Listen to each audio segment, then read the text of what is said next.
आप देख रहे हैं केवल सच तक। मित्रों, आज सुप्रीम कोर्ट का एक महत्वपूर्ण और ऐतिहासिक फैसला आया है। आपको ज्ञात है कि 2019 में नरेंद्र मोदी जी की सरकार ने संविधान में संशोधन कर ऊंची जाति के गरीब लोगों के लिए 10% के आरक्षण का प्रावधान किया था और इस मामले को सुप्रीम कोर्ट में चुनौती दी गई थी और आज 3-2 के बहुमत से सुप्रीम कोर्ट ने ऊंची जाति के गरीब लोगों के लिए 10% आरक्षण के निर्णय पर अपनी स्वीकृति की मुहर लगा दी है। मित्रों, उस समय भी श्री नरेंद्र मोदी जी ने कहा था कि SC, ST और OBC के आरक्षण में किसी प्रकार की कटौती नहीं की जाएगी। यानी जो हम 10% का आरक्षण दे रहे हैं, ये SC, ST और OBC के आरक्षण को में बिना किसी छेड़छाड़ किए, बिना किसी प्रकार की कटौती किए और ऊंची जाति के गरीब लोगों के लिए आरक्षण दिया जाता है। आपको मालूम है कि संविधान के संशोधन के द्वारा संविधान की धारा 15 एवं 16 में एक नई उपधारा 6 जोड़ी गई, जिसके द्वारा ऊंची जाति के गरीब लोगों के लिए और ये आरक्षण का प्रावधान किया गया था। मित्रों, एक अति महत्वपूर्ण संविधान संशोधन विधेयक को जब संसद में पेश किया गया तो राष्ट्रीय जनता दल ने इस संविधान संशोधन विधेयक का विरोध किया। राष्ट्रीय जनता दल ऊंची जाति के गरीब लोगों को आरक्षण दिए जाने के विरोध में था। राज्यसभा में श्री मनोज झा और लोकसभा में श्री जयप्रकाश यादव, इन लोगों ने इस बिल के विरोध में, इस आरक्षण के विरोध में भाषण दिया और केवल राष्ट्रीय जनता दल ने ऊंची जाति के गरीब लोगों के 10% आरक्षण का विरोध ही नहीं किया, बल्कि विपक्ष में मतदान किया। राज्यसभा में 7 लोगों ने विरोध में मतदान किया, जिसमें 3 राष्ट्रीय जनता दल के लोग थे और लोकसभा में 3 लोगों ने विपक्ष में मतदान किया, जो राष्ट्रीय जनता दल के लोग थे। तो जिस संविधान संशोधन विधेयक का लगभग देश के सभी राजनीतिक दलों ने मन महसूस कर ही क्यों न हो, उन लोगों ने समर्थन किया, वही राष्ट्रीय जनता दल ने ऊंची जाति के गरीब लोगों के आरक्षण का केवल विरोधी नहीं किया, बल्कि विरोध में मतदान करने का काम किया। और आम आदमी पार्टी, जो आज गरीबों का मसीहा बन रही है, यह वॉकआउट करके चली गई, यानी इसने वोटिंग में हिस्सा नहीं लिया। और मित्रों, जब बिहार सरकार ने बिहार के अंदर सरकारी सेवाओं में और शैक्षणिक संस्थाओं में 10% के आरक्षण का बिल लाया विधानसभा में, ये 18 फरवरी 2019 को, तो राष्ट्रीय जनता दल और माले के लोग वेल में चले गए, हंगामा करते रहे ताकि बिल पारित न हो सके और इस बिल का विरोध करते रहे। और नीतीश जी ने उस दिन विधानसभा में यह कहा कि रांची से इनको निर्देश मिला है, इसलिए विरोध कर रहे हैं। रांची से निर्देश मिला मतलब लालू जी जेल में थे, तो लालू जी का निर्देश मिला, इसलिए ये लोग और विरोध कर रहे हैं। और अंत में ध्वनि मत से ये बिल पारित हुआ। यद्यपि विजय चौधरी ने कहा कि सर्वसम्मति से पारित कर रहे हैं, लेकिन राजद के लोग और माले के लोग वेल में आकर लगातार विरोध कर रहे थे। उन्होंने मतदान में भाग नहीं लिया, बल्कि व्यवधान पैदा करने का काम कर रहे थे। और मित्रों, 18 फरवरी 2019 के अलावा 29 जनवरी 2019 को जिग्नेश मेवानी के साथ तेजस्वी यादव का दिल्ली में कार्यक्रम था, संविधान बचाओ सम्मेलन, जिस सम्मेलन का आयोजन किया गया था EWS के आरक्षण के विरोध में। तो मैं केवल आपको यह बताना चाह रहा हूं कि राष्ट्रीय जनता दल सवर्ण विरोधी मानसिकता वाली पार्टी है।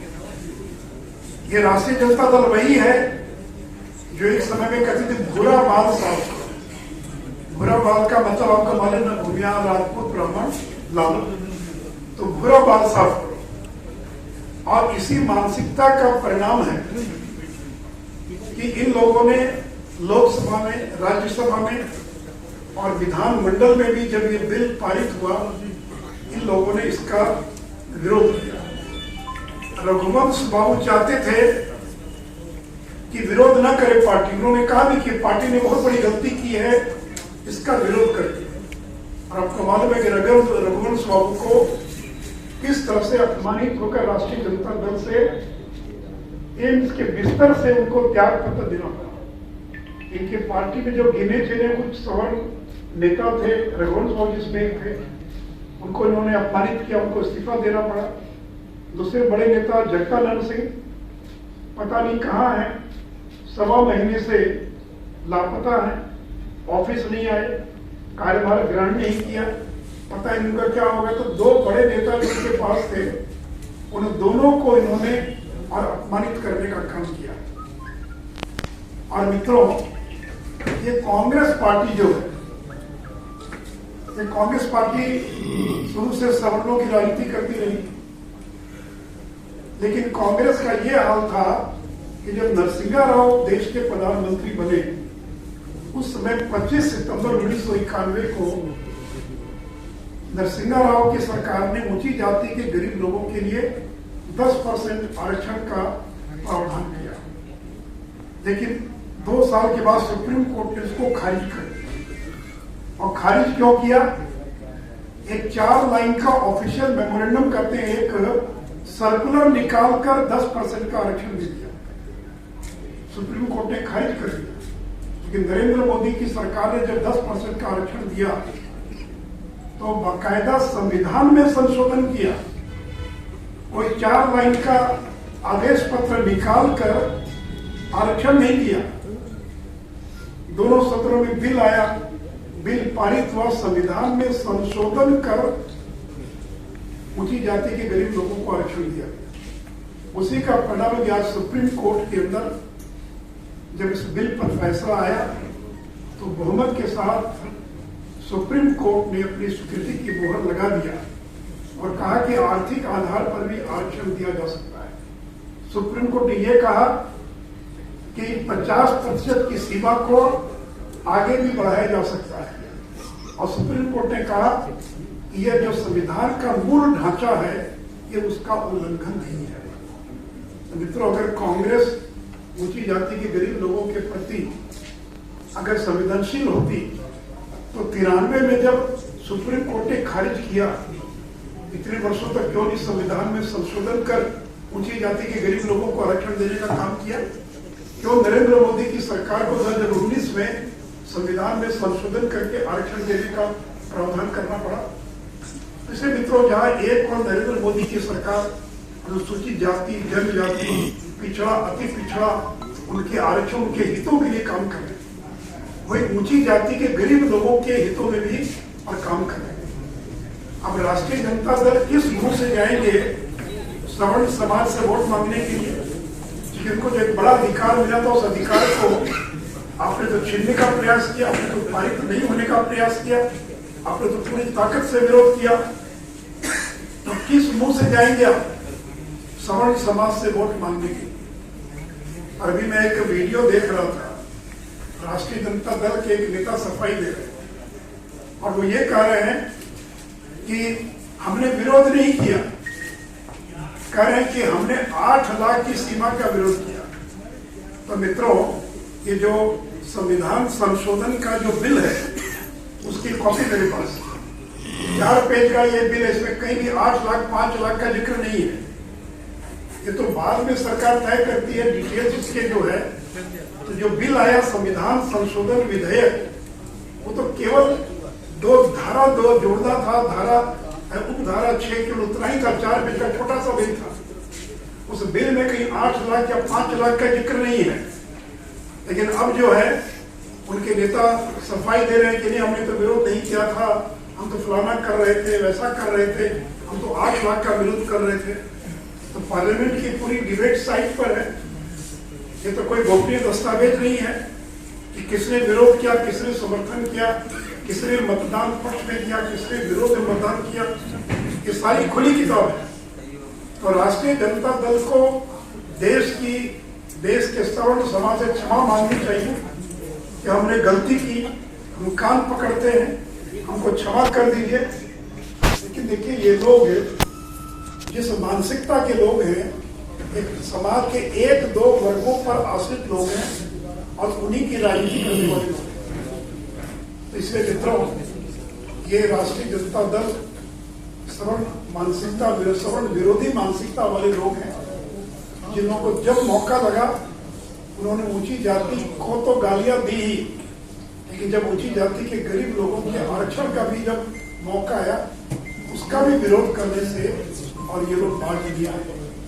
इसलिए मित्रों, मुझे लगा कि इस विषय को मैं आपके सामने रखूं, तो कि राष्ट्रीय जनता दल बिहार तक सीमित है और राष्ट्रीय जनता दल की क्या भूमिका थी ये आपको मालूम पड़ सके।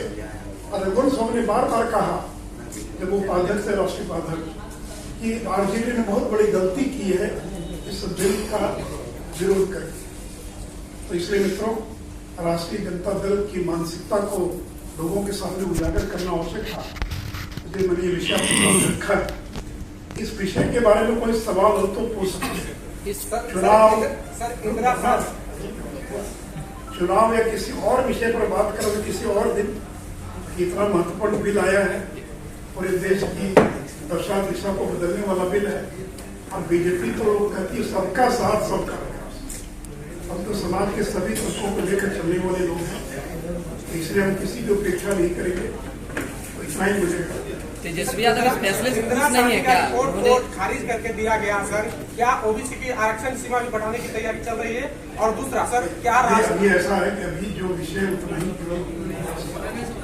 लिख के दे दो। सुप्रीम कोर्ट का जो फैसला आया है उसमें राजद की क्या भूमिका है वो मैंने आपको बताया। इस फैसले से सब तेजस्वी यादव खुश नहीं दिख रहे हैं, ऐसा है क्या? क्योंकि उन्होंने ट्वीट नहीं किया है किसी तरह से। मुझे पता नहीं खुश नहीं, तो वही जवाब दे सकते हैं, वही बता सकते हैं। राष्ट्रीय लेवल पर और किसी को पूछना हो ना सर, कोई बात नहीं, सब सवाल पत्रकार है। राष्ट्रीय लेवल पर बगैर जातियों की जनता किराए पर कैसे ये संभव हो सकते हैं? कोई आंकड़ा नहीं है सरकार के पास। और कोई सवाल? ठीक है, धन्यवाद।